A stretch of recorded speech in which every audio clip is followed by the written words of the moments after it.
Ladies and gentlemen, get ready to mash up the place. I don't understand what's going on here. He's just fantastic. Yeah, no doubt about it. It is the best station. They have a variety of music. It's a wide variety. I love this station. Calling all network managers, teachers, and safeguarding leads. Discover how NetSupport DNA can help you work smarter and achieve best practice with ease. NetSupport Radio. Nothing else comes close. And welcome to NetSupport Radio. I'm guest host Henry Platten today. Joining me is Al Kingsley, the one and only Al Kingsley from NetSupport. Hi, Al. Hello. Good to see you. It's great to see you too. And always fantastic to be here on NetSupport Radio. One of the things I'd like to dive straight into, Al, is that we know, and everyone working within education and working with education knows that time and money are two of the things which are in drastically short supply in education, and just frightening levels. One of the things which I've always been impressed with when looking at the NetSupport range of products and services that you have is how NetSupport DNA can actually help in terms of both of those two pressures, time and money, for schools and for network managers and leaders. For those people who are listening in who may not have come across NetSupport DNA before, and if so, where have they been? But if they haven't come across it, do you want to give a bit of a summary just about what it is and what it offers to schools? Yeah, I mean, high level, exactly right. We know what the situation, the landscape is in education. Many of us work in education alongside our commercial roles. And there are some common strands, and time and money absolutely are integral and often fundamentally linked. So the NetSupport suite, which has evolved over 30 years, and it's very much in response to what we see in the changing landscape in terms of school IT, really sits in three kind of hoppers. So the first part of the product is all about the tools for the network manager, making sure that all that IT equipment you've got is available and operational. And there's some cost savings in there too. So knowing what machines you've got, discovering them, identifying what hardware you've got, whether it can be upgraded or not, what software's installed across the network, how many licenses you're renewing each year that maybe you don't need. And of course, to do that, you need to know usage. So Head of Humanities says, I need these licenses renewing this year, to be able to say, actually, those licenses you've got haven't been used for the last 6 months. Maybe we could spend the money more wisely. So metering of application usage and so on. Alerting in advance when there are issues on the network. So again, making sure the device and technology are available to staff. And this is back office as well as front office, in terms of the whole IT estate across the school. Being able to deploy out updates, remote control machines to support them. All about managing what you've got and getting the most out of what you've got. And we always have that conversation about schools looking to invest in more technology. And the starting point is always, well, can you evidence the impact of the kit you've already got? It's much easier and much more reassuring to invest in more of something if you know what you've already got is having that kind of impact. So that's kind of hopper number one. The second part, NetSupport School, is all about classroom instructional technology. It used to start with the very basics of seeing screens, blocking keyboards, eyes to the front of the class, children, and so on. And now it's much more about, assessment, collaboration in the classroom. Not only sharing screens, shepherding, time again, making sure all the kids' machines are logged in at the start of the lesson, automatically launching an application or taking children to a website. Doing quick plenary testing, Q&A, basketball questioning, surveys, tests, peer assessment, allowing children to actually work together collaboratively, creating journals of learning, so all the content the teacher shares in a lesson the child can take away.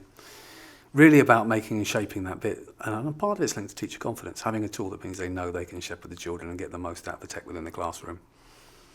And then the third bit, the inevitable bit, because we all have that obligation really, is if you've got all this technology and you're using it effectively in the classroom, you also want to make sure the children are safe when they're using it online. So the third part of the jigsaw puzzle is that safeguarding side of things. And so for us, we're very heavily involved in tools that help safeguard children, apply contextual intelligence, really taking it to the next level in terms of the technology that we do.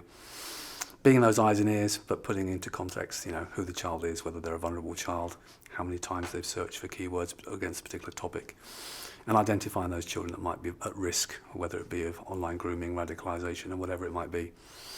You bring them together and you have a single footprint that does all those different bits. And of course, if you have that grip, you can actually save more money in terms of the savings on your school network, not wasting money on licenses, power and all the rest of it, far more than it actually cost you. And it's priced, obviously, to be education affordable.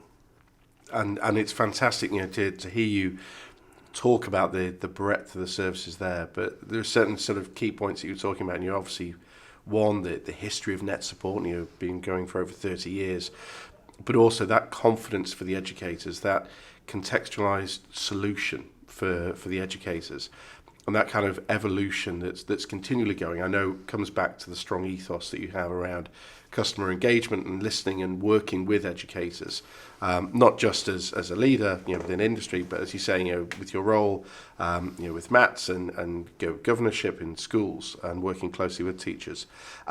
Just looking to that level of customer engagement and the evolution, which I know runs through all the products and services. Surely there's going to be some new things coming out for NetSupport DNA, because I know you never rest on your laurels. No. So what are the new things that are coming out? I guess they mirror what we're seeing within the education space, and that's no surprise because we mirror the feedback from customers, and we try to take the ideas that teachers and school leaders are looking for and respond to those needs. So I suppose one part is about scalability. We're seeing more and more schools becoming part of MATs. And wanting a singular solution that will allow that scale of managing lots of different schools that might be different environments. So we've worked quite heavily on the next update in terms of our scalability of NetSupport DNA. We've done quite a bit of work in terms of migration of all of our safeguarding technology to the cloud. Not exclusively, so you don't have to have it in the cloud. It's a choice, and I'm very much an advocate that the cloud works in some scenarios and doesn't in others. So choice is always a good thing. But making that information accessible. So as a DSL walking through school, you see a child you're concerned about, open your phone, immediately pull up a history or a summary about that child if they've had any concerns reported about them and so on. So we've done quite a lot of work on that. Network managers, being network managers, want to keep an eye on stuff, want to be proactive and preempt things. So we've added a new spotlight feature so they can identify a machine or a server, and they can quickly open up a spotlight, see what's happening on the machine, have a look in much more tech level of what services and processes are running in the background, and interact with them, stop and start them, reset things. So much more the kind of extension of the techie tools. We've done quite a lot on our Explorer mode in terms of developing that so that the monitoring of lots of devices across the network and activity on them is now much more engaged. Another area we've done in terms of, we already do application metering and control, but it's kind of a halfway house between, I guess, application control and safeguarding in many regards, is the ability to block an application based on its name or title.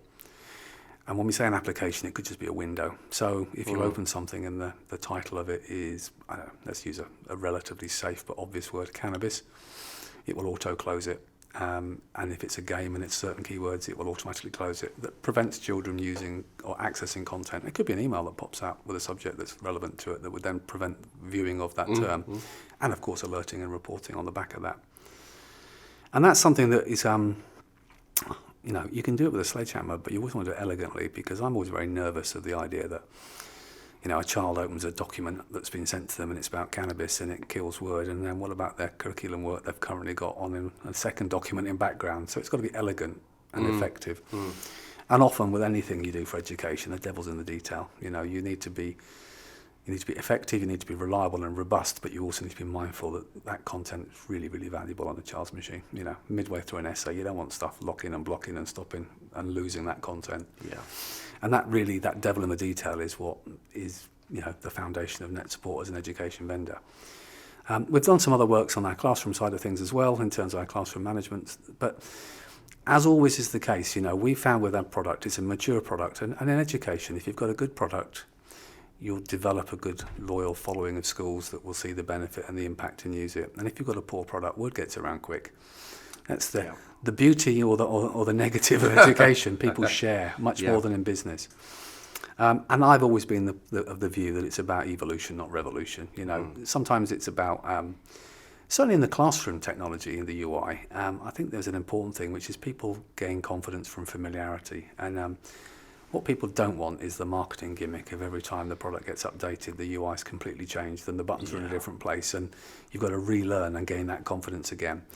So we like the subtle tweaks that add extra functionality in response to demand, but it is that case of it gradually evolves, but that familiarity remains. And we always chase the holy grail of adding more features and making the product simpler. That's what you try to aim for, and even sometimes, like in the classroom management update, having a toolbar you can toggle to simple mode, where there's half as many buttons and they're twice as big, and it's just that simple just let me get my basic grip and control of the technology in this classroom, and I'll start adding the other finer point features on as and when I want. And that's really what we're all about. Brilliant. As a leader in safeguarding, and you talked on the importance of safeguarding being brought in even more and embedded across the suite of NetSupport products, as opposed to just being one standalone solution, which I completely agree that's exactly the right model to do, is look at how it's a thread between everything. I know you've incorporated some excellent opportunities to empower students, things like the report a concern tool, and to raise any issues that students have. Are there any other new specific features around safeguarding which you're looking at adding? I think it's an evolutionary process. I mean, the biggest change for us in our updates at the beginning of this year was to introduce the new contextual intelligence, the CI engine, into the product. And that's taking lots and lots of assumptions to present to DSLs and senior leaders a child that's deemed to be at risk. And it's making the assumptions that we would expect a member of staff to make, knowing the context and background of a child and the behaviour and activities. And that constantly evolves. What I'm really conscious of when it comes to safeguarding is there is a real balance between, if you want to have a database of 20,000 words that trigger every time a child simply types a word similar to it, you create a storm of emails or alerts. And as always, you've got somebody who's got to have the time to manage and monitor and review those. And there's always the risk that it becomes more harmful than not, because you either end up with people just not looking at it because it's too onerous, or you can't see the wood from the trees, and those important ones that might link to suicide or self-harm or something else don't get seen today when they need to be. So again, like a lot of these things, part of the optimization of what we've been doing with the product is to really say, look, we'll take all this data, but we'll make you aware of the stuff you need to be aware of. And the rest we'll put into context and present whenever you want to access it in a format where it's not lost, it's there, but you don't need to be bombarded with messages all the time.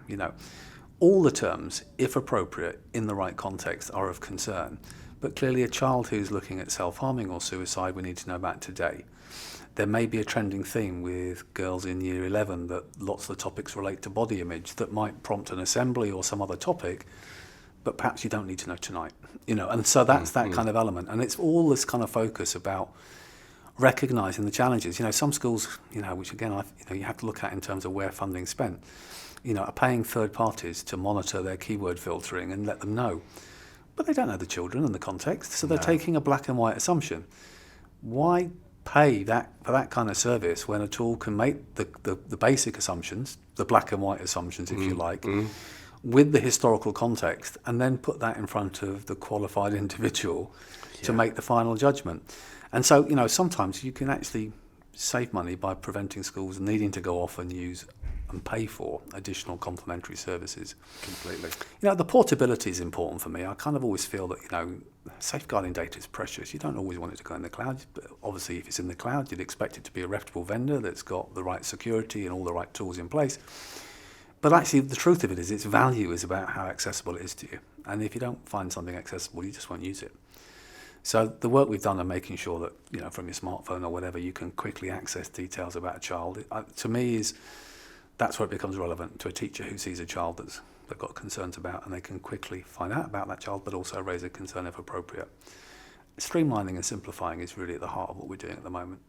And that immediacy and that simplification, it just harps back to all the requirements that schools have under keeping children safe in education, and now looking at the requirements around serious violence, looking at contextual safeguarding as well. So it's wonderful to see the embodiment and the living embodiment to then again save schools that time and relieve that pressure. It was reassuring as well. I mean, we've spent a lot of time working with schools, and for the turn of the year to bring out our contextual intelligence and then seeing Kingsley a reference to the context, it's kind of like, yeah, we're right. This is the way to go. It makes sense on any level. And the fact that nobody else does that is kind of like, well, maybe others will follow. Obviously from our point of view, we always want to be able to do it the best we possibly can. Yeah. But the real test is, and regrettably it happens fairly regularly, is schools contacting us and saying, you know what, you picked up on something there for a child that we were really concerned about, and we're so glad that we had the solution in place. Yeah. You kind of hope nobody has those kind of children in those circumstances, but we know the reality is they do, and if the product helps, then the brand is irrelevant, frankly. Yeah, and to know that safety net exists. Absolutely. To help the educators and the children, is one of the most precious things, and also one of the most rewarding aspects, I'm sure, of your work. Absolutely. I mean, safeguarding's at the heart of stuff, and we've discussed before. I have my role at NetSupport, but I chair a MAT. I'm involved in a number of schools at governance level. I chair an SEND board. I think if your passion and your heart is in young people and giving them the best opportunities, then when it comes to safeguarding, it's not really negotiable, is it really? No. You just want to make sure that kids are safe and make the right choices. Exactly. Yeah. And in terms of the recognition that NetSupport receive with regards to that, I know whenever coming into NetSupport Radio and NetSupport Towers, the ever groaning trophy cabinet that you have always seems to have extra additions and new bits of silverware. In fact, I'm sure you have more silverware than Buckingham Palace. Wow. Can we just pause at this point? Because NetSupport Towers, silverware, Buckingham Palace, there is a risk for listeners that they may have a false perception of our organisation. I'm very proud of our offices, mind you. We have lovely facilities here, and we are very proud of them. But there are no towers. No. However, we're right, and we're proud of it because we put a lot of work and effort into it. We do get recognised around the world for what we do, like many other people do for different reasons. And that's part of validating that we're doing the right things. It's easy to follow your own path, but if you don't get that validation, if you don't actually deliver, and education's a perfect example. There are so many products that people come out with for education and say this is what schools need, and it's like you haven't asked them. It's not what schools need, and I think you've got to develop. It's all about one of the biggest strands in all aspects of education. I think is about co-production. It's about making sure that you are producing, working with those that will use, shaping with those that will use. Otherwise, you're just missing the point. And for us, in the education space, for a technology vendor, to be around 30 years is unusual. There are others have done it, so I don't claim to be unique, but we're really proud that we've done it for 30 years. And we're up 300 plus awards that we've got, and it grows, and I'm really proud of that. It reflects the skill and capabilities of all the people that work in NetSupport. And also the support and help of so many in the education community that came up with a lot of the ideas and have tested with us and worked with us to do it. And here's to another 30, although I might not see out the next 30. But hey-ho, we can keep our fingers crossed, can't we? Definitely. Yeah. Excellent. Well, Al, thank you so much indeed for your time today. For those of you who've listened in, obviously, please don't forget to subscribe. And if you haven't already, please check it out at netsupportsoftware.com/radio. Al, thank you very much indeed for your time. My pleasure. Thank you, Henry. It's a special birthday year for us. 30 years of award-winning school IT management solutions. Happy birthday, NetSupport Software.